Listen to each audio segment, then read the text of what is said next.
everybody, welcome to GGS Railways. My name is Greg. This is my YouTube channel.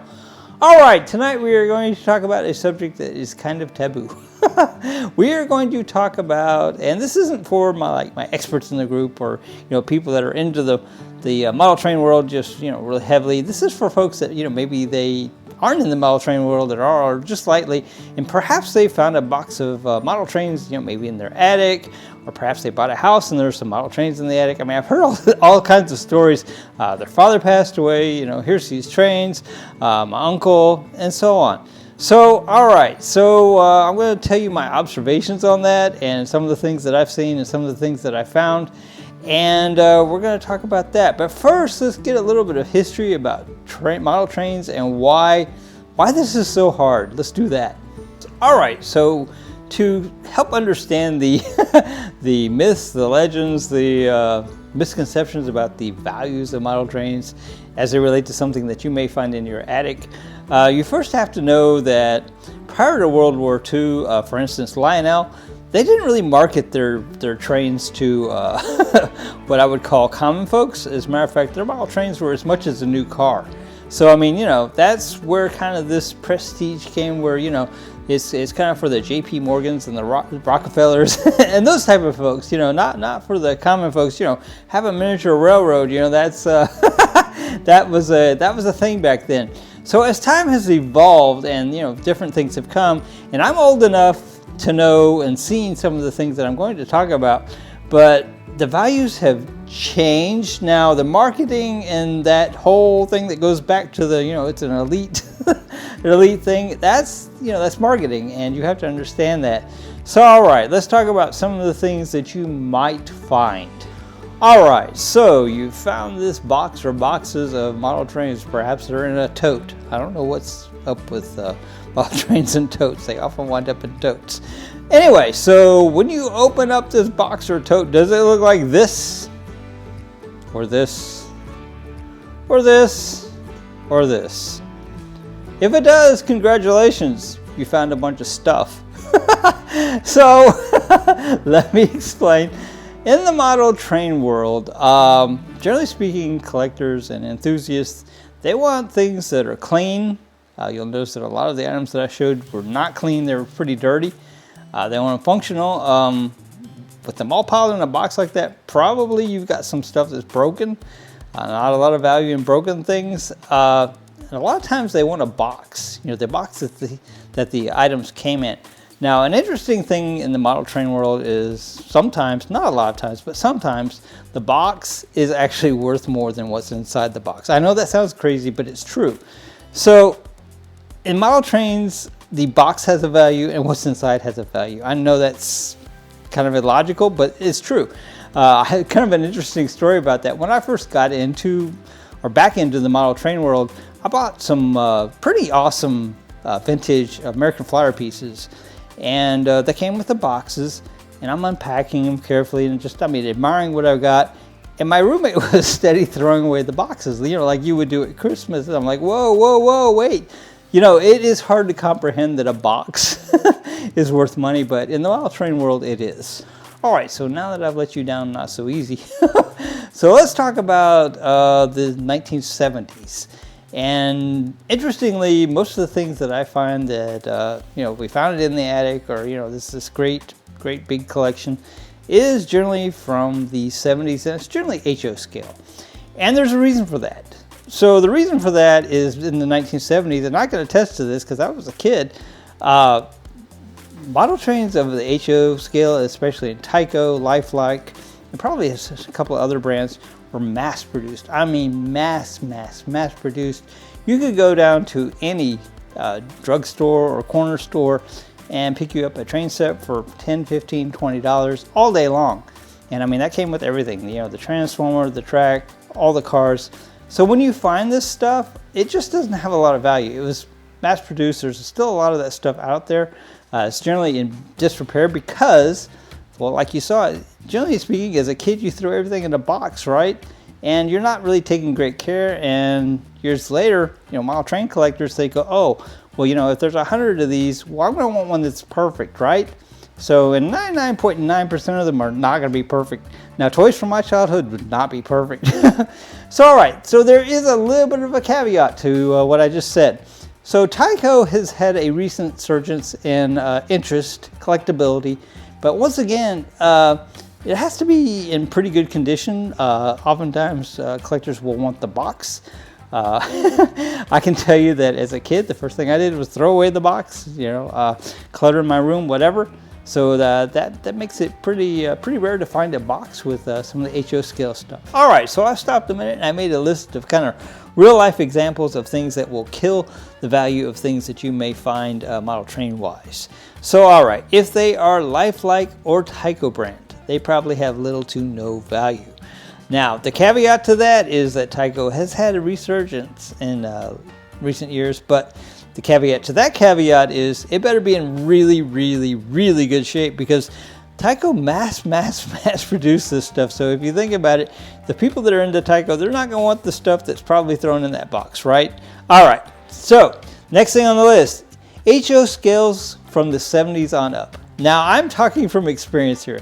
Once I told you earlier in the video that once upon a time you used to be able to go to the corner store, and I mean you could pick up a train set, a full train set all in the box, $10, $15, $20, and that was actually pretty common for Tyco. Now, these sets were not good quality. As a matter of fact, a lot of them, they didn't run when you got them home, and you didn't take them back because they were just that cheap. And if they did run, the little plastic gears would strip about the second time they ran around. I mean, that was just how it was in the 70s. So, all right, and once again, there is, of course, a caveat to that. They did make some really, really nice train stuff in the 70s. It just wasn't of that nature. So, all right. If it is found in a hot attic or a damp basement, and this may be self-explanatory, but model trains have a lot of plastic and a lot of metal, and so if you think about hot and you think about damp, yeah, that's going to really, really mess up the value and probably the functionality of a model train. And so yeah, if it's found in either of those two places, you're probably not doing so great. So all right, this kind of goes to what we saw with the boxes that I showed. Poorly or not packed or thrown in a box. And this ought to make sense if you think about it. Once again, most folks in the model train world, they want stuff that, looks nice, it's mostly complete, and if you throw stuff in a box, well, it tends to get broken, right? So, all right. So, and this is once again from personal experience. Found buried on a garage floor underneath other items. So there's something about the model train world where model train collectors tend to kind of hoard their stuff, and as they get new stuff, it tends to go to the bottom, and that is a challenge of the model train world, and I certainly relate to that. But just to further elaborate on this story, one of my coworkers' dad's passed away, and he was a model train collector, and he didn't really have the space or the time to deal with it, and that's kind of another common theme in the model train world. So all of his stuff wound out in the garage, and as he got more stuff, it kind of layered, it kind of grew, and as you can imagine, the stuff just didn't weather well. So, and I have something else to add on that in just a minute, and I just thought about it. All right, so found loose, blah, well, I can't talk for a second. Found loose in an outdoor shed. So once again, this is kind of self-explanatory. Most outdoor sheds are not entirely immune to the elements, and model trains, that's just not a good place to store your model trains. So all right, going back to this found buried on the garage floor thing. So in that situation, what happened, and this is what you don't want to do with found items, okay? Especially if it's a large quantity. What we were dealing with that day was a large quantity. And what my friend did, because there was other family members and people involved, they didn't know what to do with the stuff. They didn't know the value of the stuff. Frankly, there's not a lot of value, okay? They took all the stuff and they rented a storage unit. And I promise you, they have paid probably 10 times whatever's in that storage unit is worth, if it was even worth that. So yeah, you want to avoid that situation if you can, because that's an easy situation to get into, because sometimes if we don't know what to do with things, we just kind of do storage. I guess that's a thing we do here in the United States. But anyway, all right, let's move on to the next thing. All right, so just when you thought you were out of the woods and you found these model trains, they look pretty good. They're well packed, they're out of the weather, and man, you've avoided everything on my list that kills the value. Awesome. Well, you're not out of the woods yet. There is some myths that pertain to value in the model train world, and they are pretty common on the thought process for a lot of people. So some of these myths have recently changed as some of the older folks are dying out of the hobby and some of these collections are coming on the market, and I'll get to that in a minute. So all right, the first myth is that old, age of the set, age of whatever equals value. That is 100% completely false. Otherwise I'd be a millionaire. So no, old does not equal value, not necessarily. Now, there are certainly exceptions to that, and we'll talk about that in a minute too. So all right, the next thing is that rare equals value. So rare, let's talk about rare. So like I said, as a lot of these people are aging out of the hobby or passing away or whatever, and some of these collections are coming onto the marketplace, what we're finding is a lot of things are not quite as rare or not nearly as rare as we thought they were. If you think about it, to produce a model train, that takes some tooling and some doing, and so yeah, common sense kind of tells you it's probably not quite as rare as maybe we once thought it was. So rare doesn't necessarily equal value. Now, rare in the model train world also could mean that it wasn't a very good seller, or it wasn't a good production or whatever. So rare, yeah, rare value, not necessarily. So all right, the next myth is that metal, like the cab of the train is metal, or cast or whatever, as opposed to plastic, is I guess what I'm trying to say, it equals value. No.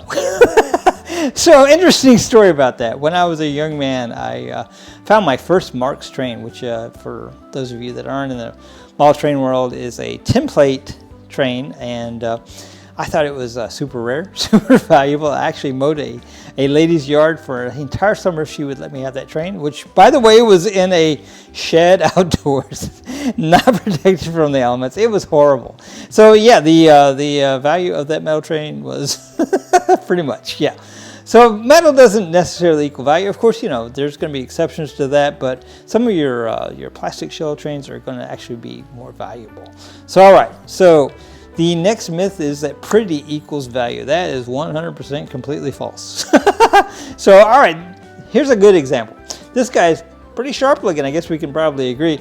So he is O gauge, and what makes this not valuable? Actually, once again, this is actually a battery operated train. It is O gauge, but it will not work on your standard O gauge track. It requires a wider radius than most anything that anybody has. It actually came with a plastic track, and the track was brittle. It did not last long. So basically this set, although it looks very nice, is, yeah, pretty much worthless. So all right, the next myth is that the collector sets, like your Hawthorne Village and stuff like that, are highly valuable. No. So okay, collectors of all kinds have found that these sets are generally of poor quality. They're sold for to make money.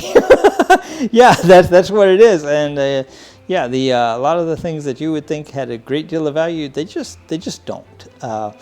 A good example would be, I think when Queen Elizabeth died, they did a commemorative set. It is horrible. It is horrible. It is, yeah. I don't think that's going to be a collector's item. Nope. So yeah, the things that they market as collector sets that are your Hawthorne Village and stuff. So one of the things about that is who's it made by? I mean, it's not it's not Lionel. It's not any of your name brand stuff. It's going to be somebody that they commissioned to make that. So yeah, there's not going to be a lot of value in that. So all right, let's talk about the next thing. All right, so down to brass tacks. So assuming that the stuff that you have found is in pretty decent condition. So all right, once upon a time, a lot of people in the model train world would give you the advice to go to eBay and see what the item that you have has sold for. Now, I will tell you that's somewhat skewed advice, and you're going to get either a really low, really low estimate or a really high estimate. And the problem with eBay, and my theory on why that's that way, is I think a lot of people in an auction type setting will often pay more than things are worth just because of the excitement or, the fear of missing out. So eBay may or may not be a great place to find that thing, especially if you have something that's really, really common, because I've seen the same item sell down here and up here. It's the same item. So yeah, that may be confusing when it comes to, trying to figure out what a value is. So all right, so the second option that I have written down, and of course, once again, I made a list, is if you have a train club in your area, that is that's going to be a wealth of information for you.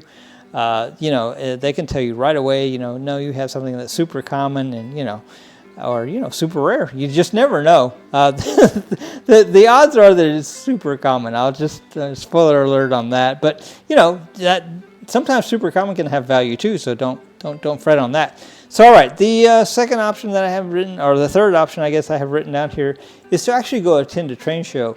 A lot of people don't like the idea of interacting with folks like, in the train club or whatever. They kind of want to browse around and look around. And so what I did when I first got into the train world is, I bought stuff that was broken on purpose because that's what I like. So my experience was probably a little bit different than yours. But if you look around and you see like 10 of what you have, or 15, or sometimes more, or you see it in the free box, that's a pretty good indication of value either way, right?